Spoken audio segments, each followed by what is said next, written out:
Hello and welcome.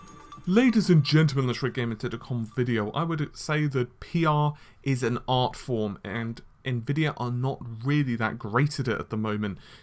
In fact, they've managed to upset their customers so much over the GTX 970 fiasco, simply because they've not really tackled, at least in my opinion, and it would appear the opinion of a lot of users, the root issue or even an apology, that people are actually slamming Nvidia with a class action lawsuit, and that is something you do not want yourself embroiled in. So, of course, this is regarding the specifications of the GTX 970, and despite the fact that only a few percent of GTX 970 owners are actually returning their card, numbers we're hearing are varying, but between 1 and 5% seems to be roughly the figures we're hearing.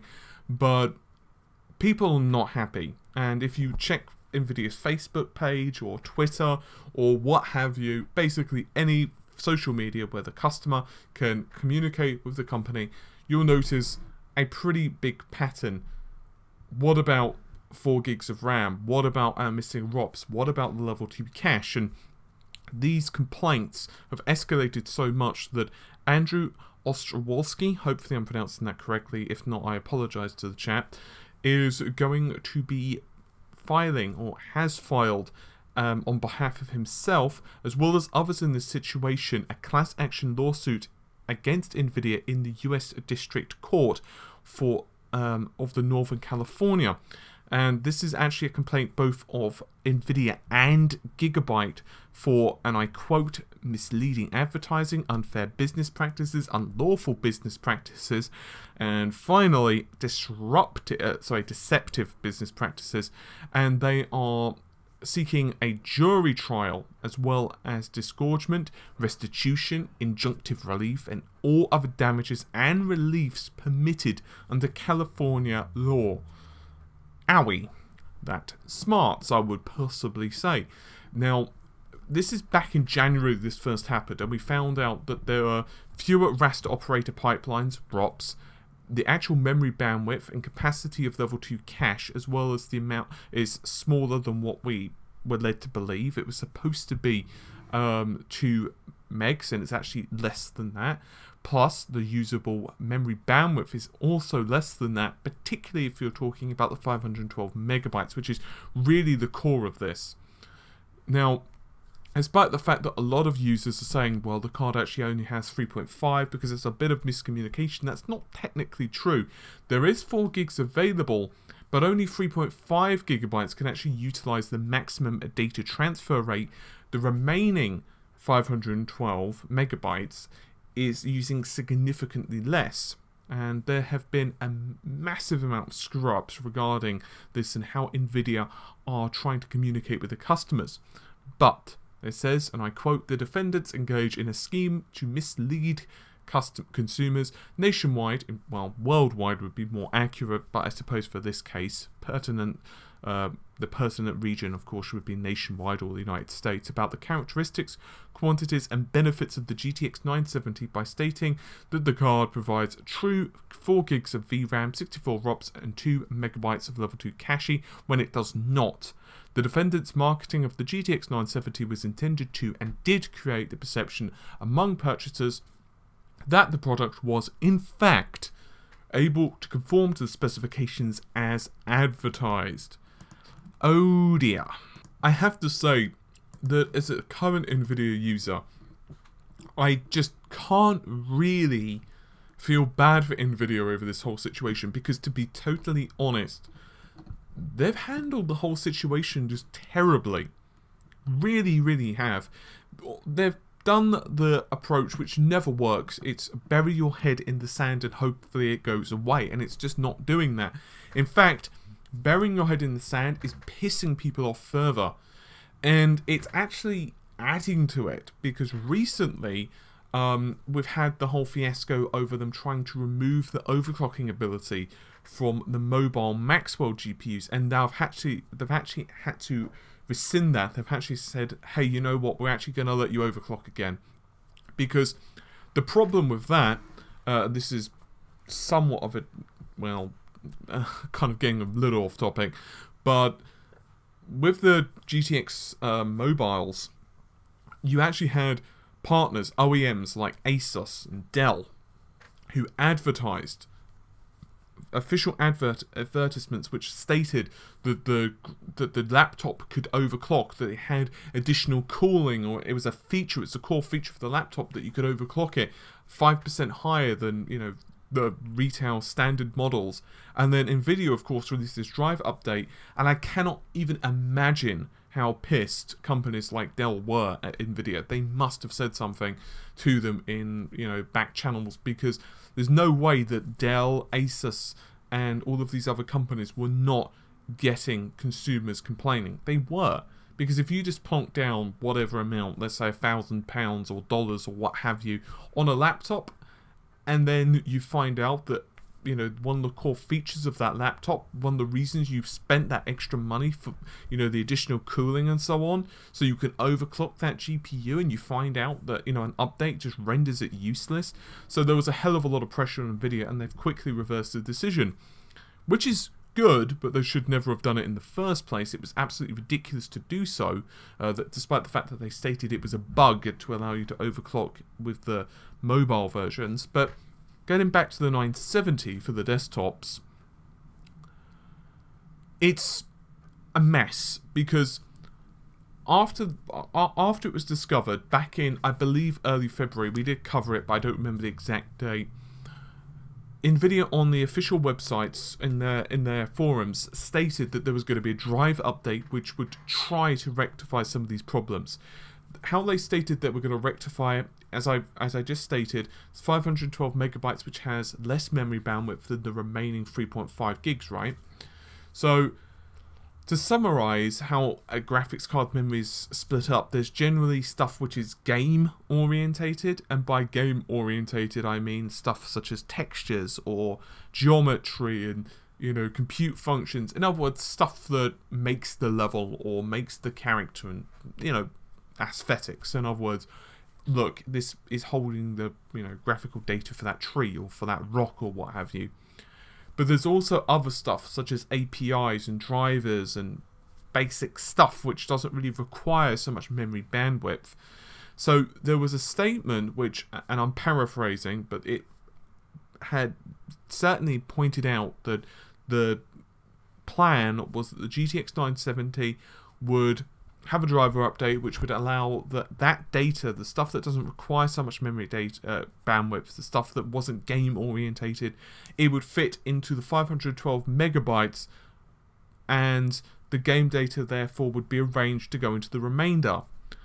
But that was quickly pulled down. In fact, the post, at least when I last looked, was actually edited, despite the fact that people had already screen capped the thing. So that's the problem. Once a company says something like that, once that has gone out on Twitter and you've got thousands of followers, or it's gone on a website and people have screen capped it, you can edit it. And he did, and he said it was, I kind of made a mistake and all that stuff, but it's too late by then. People have read it. And now they're saying, well, now they're pissed. So, Nvidia have done quite a few rather large public relation scrubs recently. It's really hard to feel bad for them.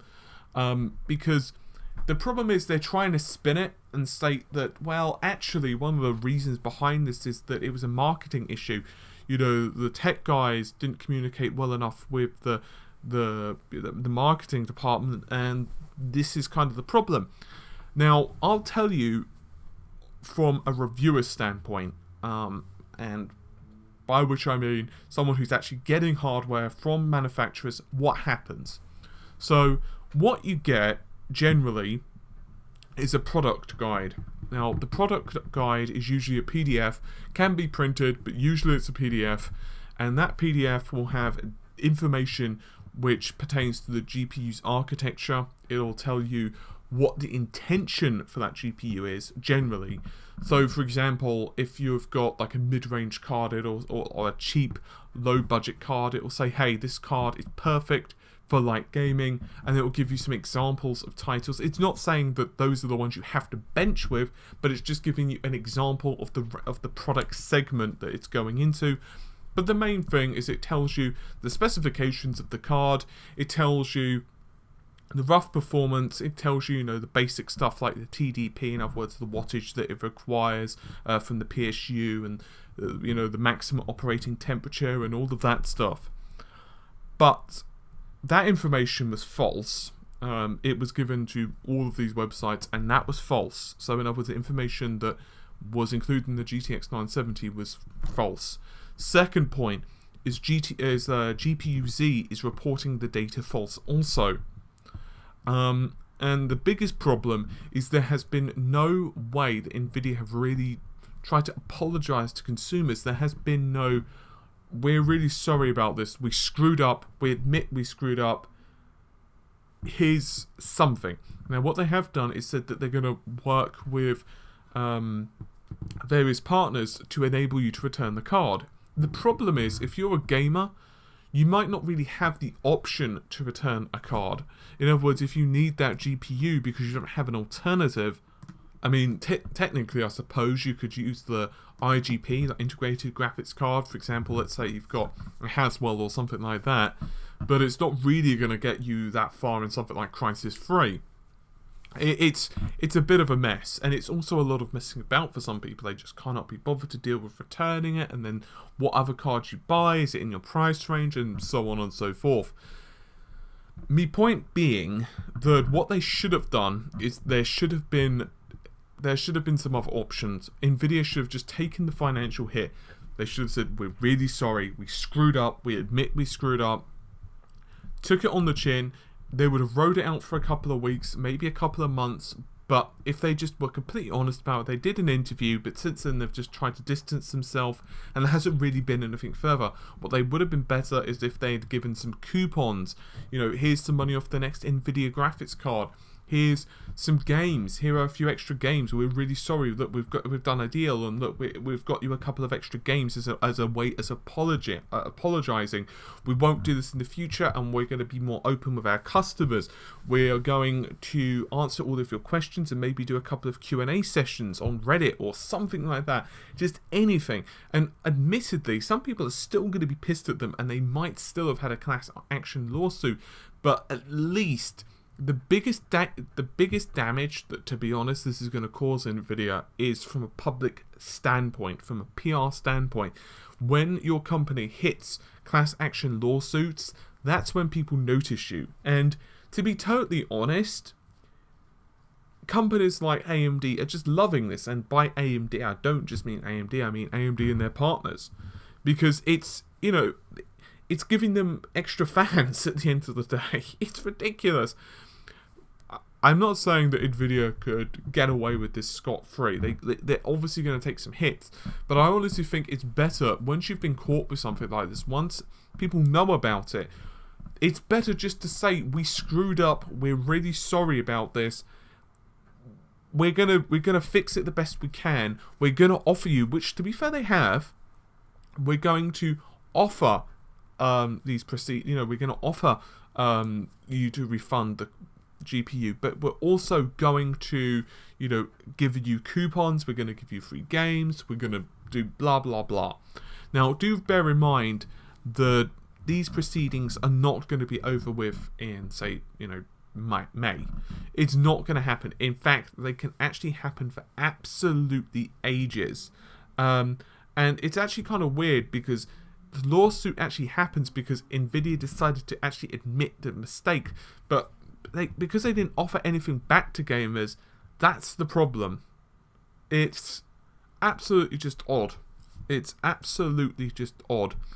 And considering that the GTX 980M is also affected by the same ROP and memory issues, that's not good. Because that means that notebook gamers are even more pissed because you just took away some of their overclocking functions. Admittedly, those are returning. But now, you're also reducing the performance of the GPU as well. So they're pretty pissed if they've just plonked down £1,000 or whatever. And they can't really return that so easily either. It's an absolute mess. And I'm really hoping that this serves as a lesson to manufacturers. This isn't me hating on Nvidia. As I said, I own Nvidia GPUs and I really like some of their technology. I love hardware physics and all of that stuff, and G-Sync is pretty awesome also. But at the same time, from a customer perspective, and that's kind of the way I'm coming from this, it's not cool. If you buy a product, it should be as advertised. And hopefully this is going to be a situation which is going to be rectified, or at least Nvidia are going to learn from it. And hopefully a lot of other companies also. With that said, I've spoken many words today and on this subject. Hopefully something good comes of it. Something. I don't know exactly what, but something. Anyway, take care and bye for now, my friends.